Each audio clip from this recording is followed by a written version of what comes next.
Hey everybody, welcome to my channel called Beltway 95 Sports. Sports are the cause. I support children, adults, special needs with autism. So I want to talk about Patellar tendon surgery and the recovery. I had an injury on May the 13th of this year. It was a fall. I'm also a veteran, so it was a fall. And I get transported to the ER by ambulance on May the 13th. They said something about my patellar tendon had ruptured, and they wanted to do the surgery within about 3 days. So by me being a veteran, I had to contact the VA.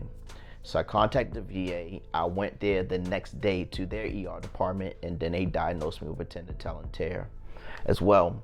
So while I was there, they looked up the schedule and see if they could get me in. So they scheduled me for May the 23rd, which was 10 days after my initial injury. So I do the pre-op about I think about a week later before the surgery. So anyway, my first night home with this injury was the most unbearable thing possible. I could not sleep whatsoever. I stayed up for like 2 days straight. And funny thing about after the second day, I had like a regular brace on my leg, and I just got used to being that way, and it was comfortable. I just led my leg one way with the assistance of my other hand because I couldn't move it at all by itself, and I got comfortable. So leading up to the surgery, I was sleeping fine. I was almost felt like I was almost normal, other than I just couldn't move anything. And after that, I do the surgery on May the 23rd.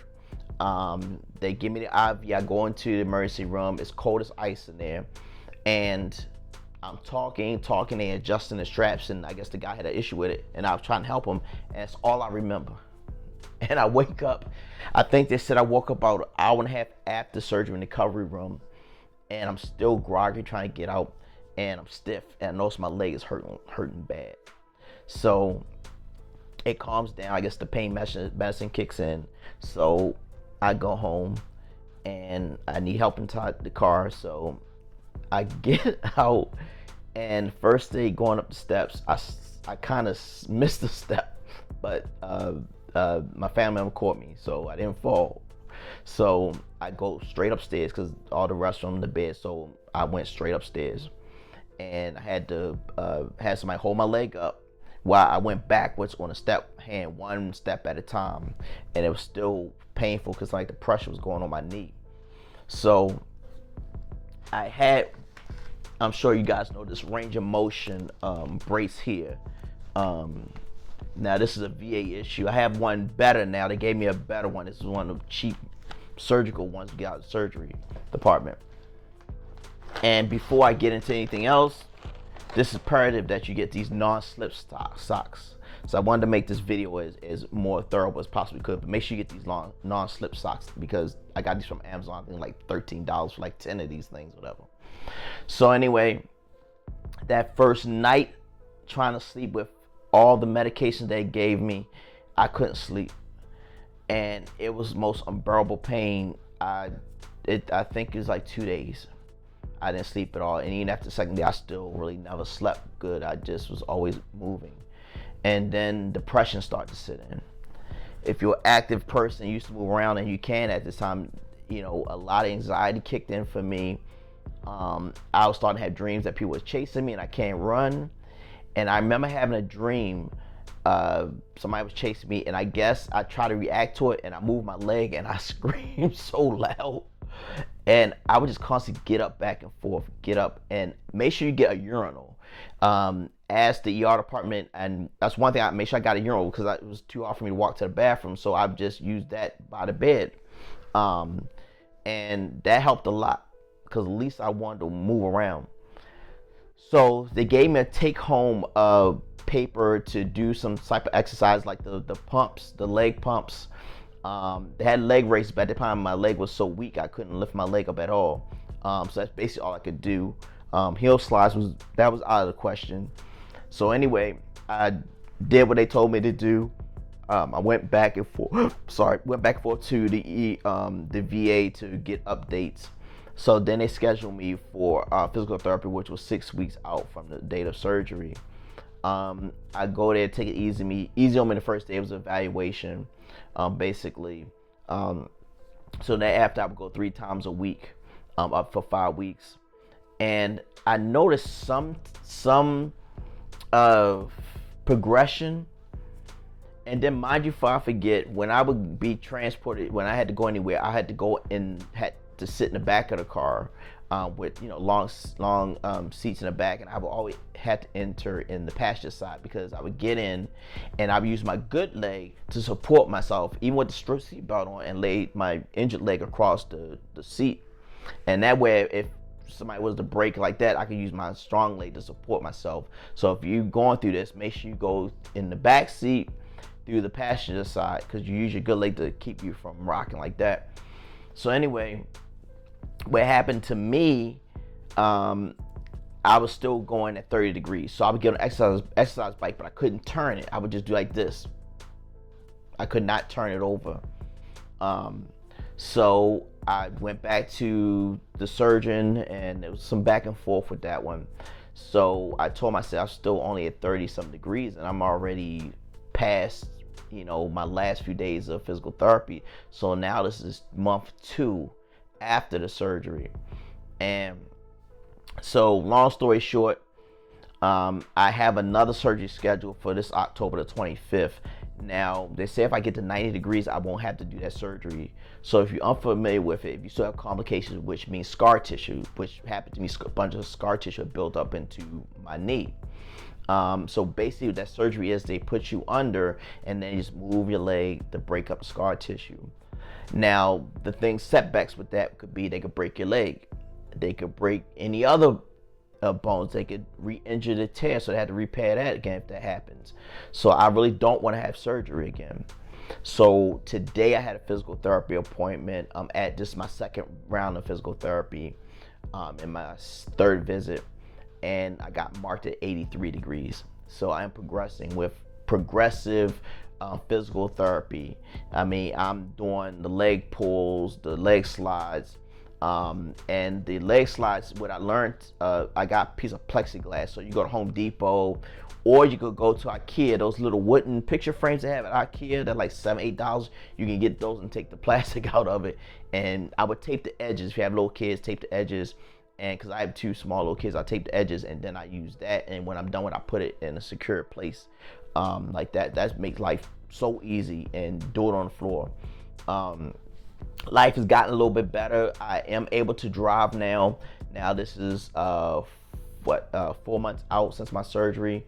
I still have difficulties. I have SUVs. I have a SUV, and I have a Jeep that's lifted. 2.5-inch lift is real. So I move that once in a while. Put my leg on the running board is kind of like a little iffy, so I'm real careful. So I only drive my Jeep maybe twice just to move it. So I have like an Infinity SUV. So what I learned to do is I'll support one arm on the door, grab the steering wheel, and lift this leg up and put it into the car, and then kind of slide up on the seat. So I had no risk of sliding off the tailboard and injure myself.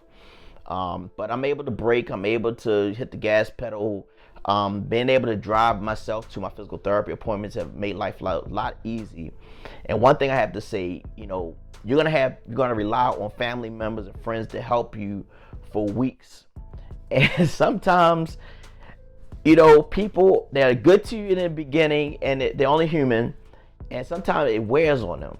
So they get a little bit snappy, and sometimes they're gonna get tired of taking care of you.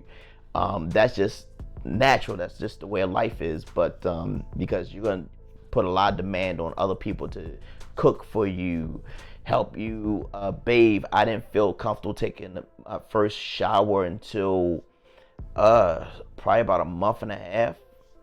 And I had to get one of those little chair things to make sure I was comfortable, not to slip or fall in the shower. That was really weighed on mine a lot. And just like I said,